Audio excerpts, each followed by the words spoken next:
Hello friends, Nia કિચનમાં આપનું હાર્દિક સ્વાગત છે। આજે આપણે બનાવીશું ખજૂર પાક। ખજૂર પાક બનાવવા માટે સૌપ્રથમ આપણે એક વાસણ લઈ લઈશું। વાસણની અંદર ગરમ પાણી મૂકીશું। તેની અંદર એક વાસણ મૂકી તેની અંદર ખજૂર નાખીશું। ખજૂર થોડી સોફ્ટ થાય ત્યાં સુધી 5 મિનિટ એને બફાવા દઈશું। 5 મિનિટ થઈ ગઈ છે। હવે આપણી ખજૂર બફાઈ ગઈ છે। આપણે બહાર કાઢી દઈશું, થોડી ઠંડી થવા દઈશું। હવે ગેસ ચાલુ કરીશું। એક વાસણ લઈશું। વાસણની અંદર 1 ચમચી ઘી નાખીશું। 1 ચમચો ઘી નાખીશું।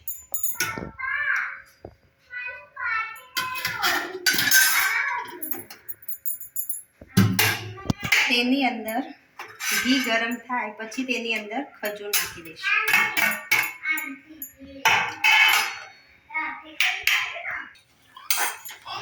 આપણે આની અંદર 500 ગ્રામ ખજૂર લીધી છે। ધીમા તાપે ખજૂરને સોફ્ટ થવા દઈશું।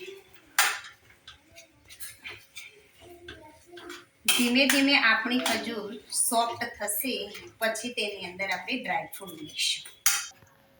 10 થી 15 મિનિટ થઈ ગઈ છે। હવે આપણી ખજૂર બફાઈને સોફ્ટ થઈ ગઈ છે।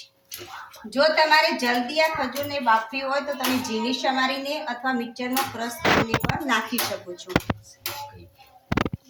હવે આપણે તેની અંદર ડ્રાયફ્રૂટ નાખીશું।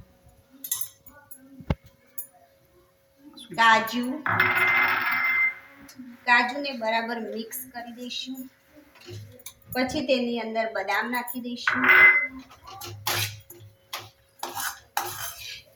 બદામને બરાબર મિક્સ કરી દઈશું। પિસ્તા,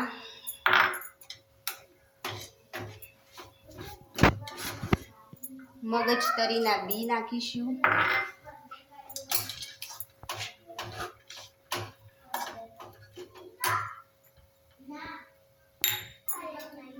એલચી પાવડર નાખીશું।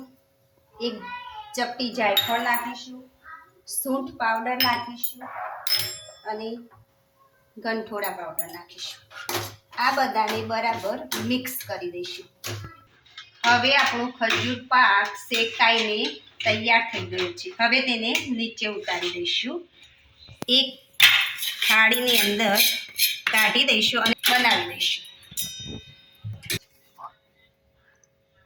ચાલો, હવે આપણો ખજૂર પાક તૈયાર છે। તેની અંદર ટોપરાનું છીણ નાખીશું અને ગરમા ગરમ ખજૂરના રોલને સર્વ કરીશું। જો તમને મારો આ વિડીયો ગમ્યો હોય તો તેને લાઈક, શેર અને સબસ્ક્રાઈબ કરવાનું ભૂલતા નહીં।